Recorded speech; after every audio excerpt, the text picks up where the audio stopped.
안녕하세요. 하루 필수 말씀 충전 하필 큐티 조종환입니다.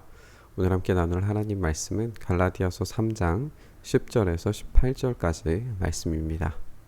율법의 행위에 근거하여서 살려고 하는 사람은 누구나 다 저주 아래에 있습니다. 기록된 바 율법책에 기록된 모든 것을 계속하여 행하지 않는 사람은 다 저주 아래에 있다라고 했습니다. 라고 이제 근거 구절을 제시를 하고 있는 걸 보게 되죠. 여기에 이제 생각해야 되는 것은 모든 것을 계속해서 행하지 않는 사람이에요. 그러니까 율법을 만약에 지키려고 한다면 율법 가운데에서 어떤 특정한 몇 가지를 지키는 것이 율법을 수행하는 것이 아니라 율법이 부과하고 있는 모든 것들을 다 행해야지만 복을 누릴 수 있다라고 하는 이야기인 거죠. 그렇기 때문에 하나님 앞에서는 율법으로는 아무도 의롭게 되지 못한다는 것이 명백하다라고 이야기를 하고 있어요. 그러니까 율법을 지키려고 노력해서 하나님의 복을 얻으려고 한다면 그 누구도 단 하나도 빠지지 않고 모든 율법을 완벽하게 다 행할 수 있는 사람은 아무도 없다는 거죠.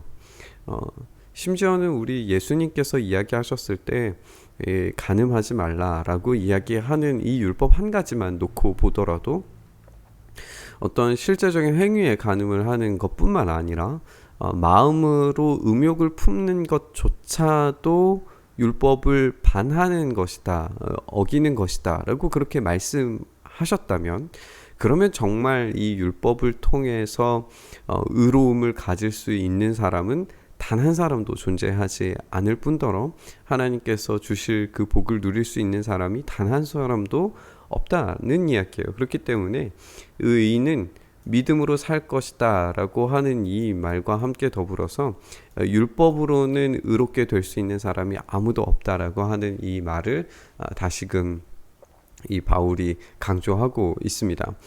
그러나 율법은 믿음에서 생긴 것이 아닙니다. 오히려 율법의 일을 행하는 사람은 그 율법의 일로 살 것이다 라고 그렇게 이야기를 하고 있어요. 의인은 믿음으로 살고 율법의 일을 행하는 사람은 그 일로 살게 될 겁니다. 그러나 그 율법의 일로 살아가는 사람은 늘 실패하여서 결국 의인이 절대 될 수 없다는 사실을 깨닫게 될 뿐이죠.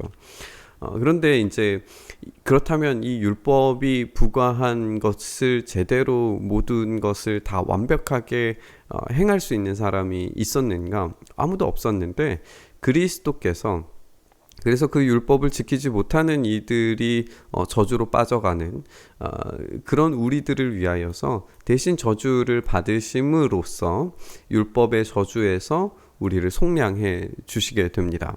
그래서 나무에 달린 자는 모두 저주를 받은 자다라고 하는 이 말에 의거해서 십자가에 달려 죽으신 예수 그리스도의 이 행위를 통해 우리가 율법을 통해 부과받았던 모든 것들을 예수 그리스도께서 다 지심으로써 그 모든 저주를 다 대신 갚으심으로써 우리가 예수 그리스도와 함께 연합했을 때 우리에게 부과되었던 모든 율법의 무게들이 사라져버리게 되는 거예요. 그렇기 때문에 그것은 아브라함에게 내리신 복을 그리스도 예수 안에서 십자가 안에서 연합함을 통하여서 이방 사람에게 미치게 하시고 우리로 하여금 믿음으로 말미암아 약속하신 성령을 받게 하시려는 것이다 라고 이야기를 하고 있습니다.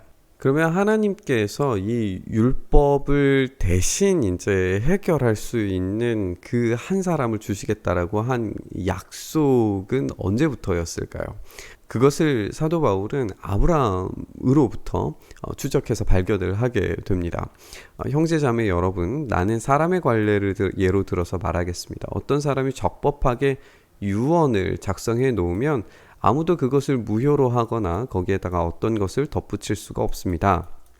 그런데 하나님께서 아브라함과 그 후손에게 약속을 말씀하실 때에 마치 여러 사람을 가리킨 것처럼 후손들에게 라고 말씀하시지 않고 단 한 사람을 가리키는 뜻으로 너의 후손에게 라고 그렇게 약속을 하셨다는 거예요. 그 한 사람이 곧 예수 그리스도시라는 거예요. 그러니까 이 예수 그리스도를 통하여서만 그 복을 누릴 수 있다는 것을 확정적으로 이미 약속하셨다는 거예요. 이 믿음으로 의롭다고 함을 받은 이 아브라함에게 하나님께서 그 약속을 주신 거예요. 사도 바울이 말하려고 하는 것은 뭐냐면 하나님께서 이 믿음으로 의인이 된 아브라함에게 주신 그리스도를 통한 복을 주겠다는 약속을 430년 뒤에 생긴 모세를 통해 수여받은 이 율법이 무효로 해서 그 약속을 폐지할 수가 없다라고 하는 사실이에요. 그 유업이 율법에서 난 것이면 그것은 절대로 약속에서 난 것이 아닙니다. 아브라함을 통해서 모든 민족이 복을 받으리라고 하는 그 유업이 율법에서 난 것이라면 그것은 약속에서 난 것이 아니라는 거죠. 그러니까 기능 자체가 아예 다른 기능이었다는 거예요. 그러나 하나님께서는 약속을 통해서 아브라함에게 이 유업을 거저 예수 그리스도를 통해서 거저 우리에게 주셨다는 것을 강조하고 있습니다. 우리가 살펴본 것처럼 이 언약은 하나님께서 아브라함과 맺으신 그 언약은 율법 이전에 이미 이루어진 것이기 때문에 하나님께서 이 약속을 반드시 지키십니다. 그것이 이제 예수 그리스도를 통해서 완성되었다라고 오늘 사도 바울은 이야기하고 있어요. 그렇다면 이 430년 뒤에 생겨진 이 율법을 따라가는 행위는 거기에 부과된 모든 것들을 다 지켜야만 하나님과의 어떤 관계, 하나님의 백성이 되는 과정으로 들어가게 되는 것이라고 시내산에서 이제 그렇게 수여된 것인데, 그것으로는 도무지 하나님의 백성이 이루어질 수도 성립될 수도 의인들의 백성들이 될 수도 없다는 것을 이제 경험한 것이죠.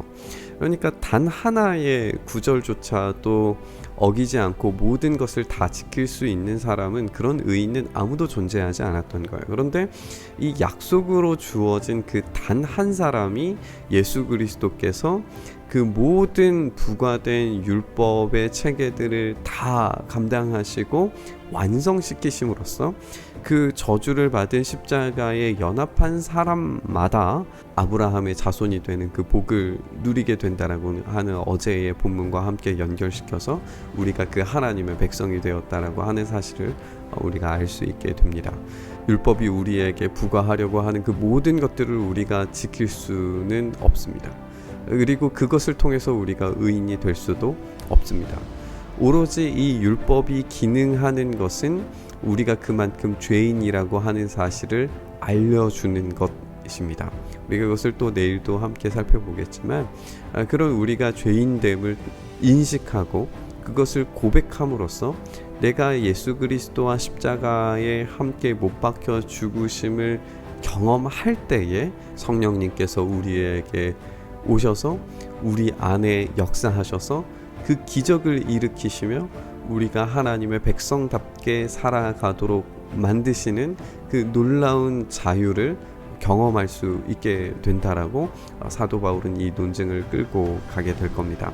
우리가 이 말씀 기억하면서 우리의 행위로는 도무지 의인이 될 수 없다는 사실과 아브라함을 통해서 주어진 이 약속이 우리에게 주어진 약속이라는 것을 우리가 믿음으로 고백하면서 이 아브라함의 복을, 예수 그리스도의 이 놀라운 구원의 복음을 온전히 누리는 우리가 될 수 있었으면 좋겠습니다. 이 복음의 메시지를 다시 한번 기억하면서 기도의 자리로 나아가시죠. 주님, 그렇습니다. 우리의 힘으로, 우리의 능력으로는 도무지 선한 것을 행할 수 있는 능력이 없음을 고백합니다. 그래서 율법의 무게 아래에서는 우리는 날마다 죽을 수밖에 없는 존재임을 고백합니다. 그래서 예수 십자가 붙들고 예수 그리스도와 함께 십자가에 죽기를 날마다 소망하며 나아가오니, 주님께서 십자가에 달려 죽으신 그 놀라운 은혜로 말미암아 우리에게 부여하신 성령님의 놀라운 은혜로 오늘도 부활을 살며 그 복음을 살며 그 능력, 기적 행하시는 주님의 일하심을 우리의 삶 속에 채우며 살아갈 수 있도록 역사하여 주시옵소서. 그렇게 우리를 붙드시길 간절히 소망하며 우리 주님 예수 그리스도의 이름으로 기도드리옵나이다. 아멘.